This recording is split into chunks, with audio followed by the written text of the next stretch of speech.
My name is Emily, and I'm 44 years old. I work as a TV broadcaster while my husband, Tom, also 44, runs a photography studio. We began dating in high school and tied the knot at 26. Being each other's first love felt natural, as if fate had guided us together without ever considering anyone else. When I was 25, I tragically lost my parents in an accident. It's hard to imagine how I would have coped without Tom, who became like family to me. After we got married, Tom moved into the house my parents had left me. Having him there made me feel protected, as if I still had both my parents by my side. 2 years into our marriage, we were blessed with a son, and our happiness only grew. Tom proved to be an incredibly supportive partner, sharing household chores and childcare responsibilities equally. He was the epitome of an ideal husband for a working couple. However, my mother-in-law, Jen, didn't share the same sentiments. She found it unsettling that Tom, a man, took on household tasks. This became evident around 10 years ago when our son started elementary school. Since the after-school care ended earlier, we relied on Jen's help to pick up our son, who wasn't old enough to stay home alone yet. Additionally, with Steve, my father-in-law, retired and at home, Jen had more free time. Jen, who had always been a traditional housewife, couldn't fathom seeing Tom in the kitchen. She'd mutter remarks like, "A man shouldn't be in the kitchen," or, "I can't believe this." Our generation would never imagine such a thing. Even during my first visit to their house, Jen couldn't resist asking if I planned to quit my job.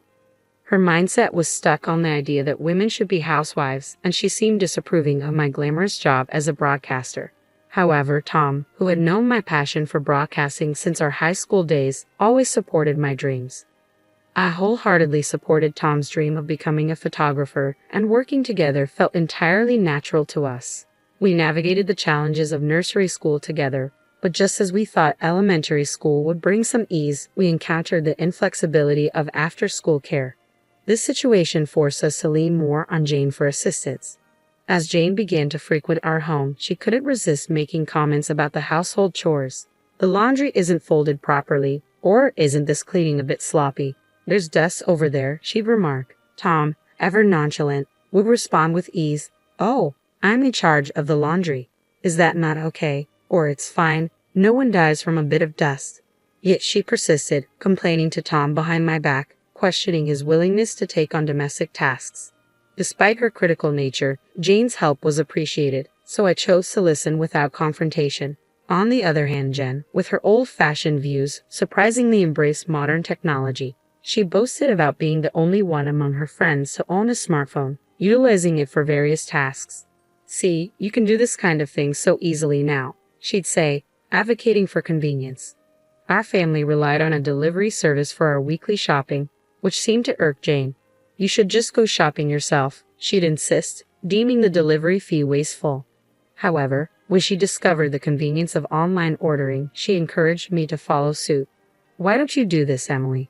Ordering on paper is so old-fashioned," she'd urge.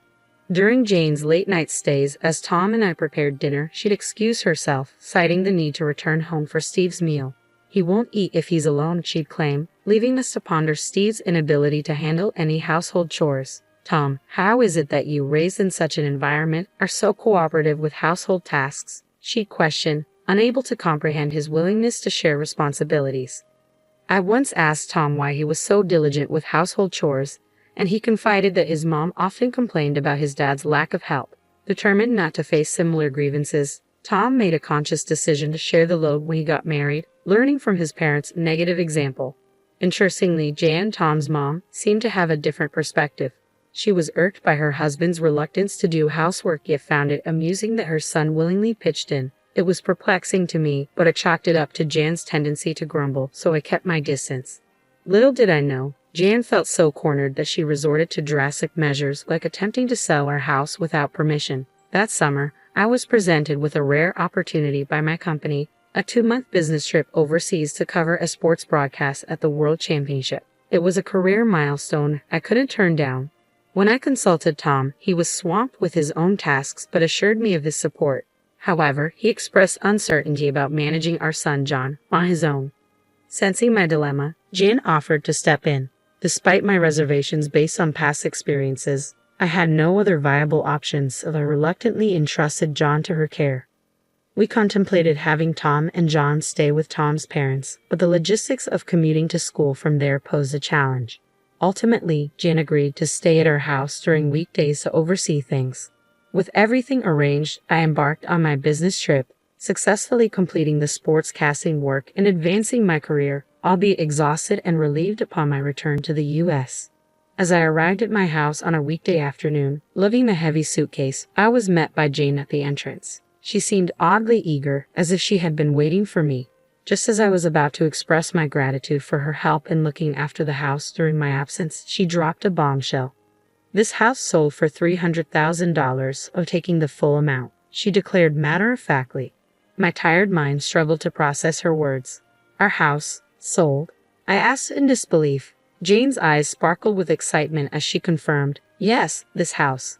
No, I mean, we don't own a house." Confusion clouded my thoughts as I tried to comprehend the situation. I insisted that we did indeed own the house, but Jane just laughed it off, accusing me of lying and claiming there was a registration certificate in my name. Feeling frustrated and getting nowhere in the conversation, I shifted gears, attempting to calm my racing heart. "Let's put that aside for a moment. Why are you selling it?" I asked, hoping for some clarity. Jane's response sent a shiver down my spine. "What belongs to the wife belongs to the husband, and therefore to me. I'm using it to build a new house," she explained, her eyes bloodshot with determination. Suddenly, a sense of fear crept over me. A new house. For us. Tom and I. But why? This way, Tom won't have to do household chores anymore. "I've been so sorry for him," Jane added, her voice tinged with an unsettling fervor. "I raised him not to do such things, and I won't allow Tom to do household chores in the future," she declared firmly, her expression resolute. As I pieced together the story, it became clear that shortly after our marriage, when Tom was in the kitchen, she had instructed him to let me handle such tasks. Tom, however, had politely declined, stating, "No, this house is Emily's. I have to do at least this much." Unfortunately, she misconstrued his words, believing that Tom only helped with chores because he was living in my house. In her mind, Tom didn't actually want to do household chores. He preferred to focus on his work. The concept of a working couple sharing household responsibilities simply didn't register with her. Furthermore, I later discovered that after Steve's retirement, their financial situation became precarious. His pension fell short of expectations and finding re-employment proved challenging. Faced with insecurity about continuing to live in their rented apartment, they resorted to this unthinkable action. "No, this house isn't mine, and Tom thinks it's normal to do housework." I tried to interject, but Jen dismissed my words as lies, accusing me of interpreting things to suit myself. I knew I needed to gather more information before confronting her about her actions. "Where did you sell it?" I inquired, hoping to uncover the truth. "I sold it to AA Real Estate." They did an easy online assessment, and the sale went smoothly, she explained casually. It became evident that she had found a convenient online evaluation service and proceeded with the sale through them. The buyer was specifically looking for a house in our area, and they assured her that we wouldn't get such a high price anywhere else. Proudly, she proclaimed, "That's why you should be grateful. Selling a 20-year-old house for $300,000 is quite the feat, don't you think? I found a reputable real estate agent, didn't I?" Determined to verify her claims, I decided to research the real estate company online, hoping to uncover the truth. I attempted to reach them by phone, but my calls went unanswered. When I questioned Jane about whether she had visited the real estate company at the address provided, she simply replied, "No, I didn't go there. You don't need to do that nowadays." Frustrated by her lack of initiative, I insisted that she go to the address the next day, warning her that I wouldn't entertain further discussion otherwise. Reluctantly, she left. The following day, I received a distress call from Jane. Between sobs, she managed to convey, "It's not there. The real estate company doesn't exist at that address. There's only a dilapidated wooden house, seemingly uninhabited." Her admission left me dumbfounded, and I couldn't help but burst into laughter upon her return. Jane explained that in my absence, she had stumbled upon a house registration certificate in my name and mistakenly believed she could sell the house. She then engaged a real estate agent, who shamelessly assured her that even if she wasn't the owner, possessing the certificate was sufficient. "Some people pass away, after all," they callously remarked, requesting our family register and signature certificate. Naively trusting their assurances, Jane provided all the requested documents. When the agent found a buyer, They demanded a deposit, half of the commission fee. Without hesitation, Jane transferred $4,800, half of the $9,600 commission on the supposed $300,000 sale. I dialed the police to shed light on the situation, and soon, 2 officers arrived at our doorstep. They enlightened us about the prevalence of internet fraudsters posing as real estate agents, a scheme that has become increasingly common. These scammers offer free property valuations, demand official documents, introduce a supposed buyer, collect a fee, and vanish into thin air. With numerous vacant houses and the ability to fabricate addresses for document delivery, such frauds have proliferated. The officers delved into the matter, questioning Jane, who trembled under their scrutiny. "Let me clarify," one officer began. "The house deed you provided belongs to your daughter-in-law, correct?" Jane, realizing the gravity of her actions, faltered, admitting to her mistake. However, her attempt to deflect blame was swiftly countered by the officer's incredulous remark about the absurdity of selling someone else's property. Flushed with embarrassment, Jane hastily fabricated an excuse, claiming that I had requested the house to be appraised for sale. Turning to me for confirmation, the officer seemed to sense the truth in my denial. Sensing Jane's desperation, he admonished her, emphasizing the recklessness of her actions. The officer then questioned the authenticity of the deed registration she had submitted. When she admitted that it was the original document, his astonishment grew. He turned to me, seeking my decision on filing a theft report. I replied with a firm no. That document was invalid. In fact, the house had already been sold to someone else. The recent change in the law allowed us to proceed with the sale using only the registration identification information. Though I had inherited the deed from my parents, it turned out to be unnecessary for the sale. Unaware of this, Jane assumed I still held ownership of the house. Typically, real estate agents would handle or request a copy of the deed for verification. However, fraudsters operated differently, bypassing such procedures. In her embarrassment, Jane shot me a resentful look and muttered about the curse of selling one's parents' home, attributing it to people in flashy jobs. I met her gaze squarely and explained that it was Tom's decision. He needed a lump sum of money at the time. Jane's shock was palpable as she questioned why Tom would want such a thing. I disclosed that Tom had aspirations of starting his photography business but lacked sufficient funds.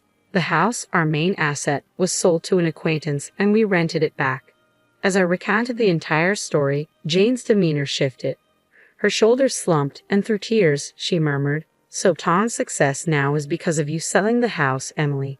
I could have affirmed her statement, but instead, I expressed my belief in spouses sticking together through thick and thin. "We're in this together," I assured her. At my words, Jane broke down, her tears flowing bitterly. "I wanted to work too," she sobbed. "My husband can't do anything, even now after his retirement. He does nothing. What has my life been for?" Her litany of complaints against Tom continued, leaving the police officer struggling to complete the report. Ultimately, the fraud report was filed, but even after 10 years, the culprits remained at large. It seemed unlikely that the money would ever be recovered. Following the incident, Steve became vigilant over Jane's actions, taking over all financial control and denying her access to money. Whenever she needed something, she had to request it from him and would be given cash. "It's so suffocating," Jane complained to Tom, who reminded her that she had brought it upon herself.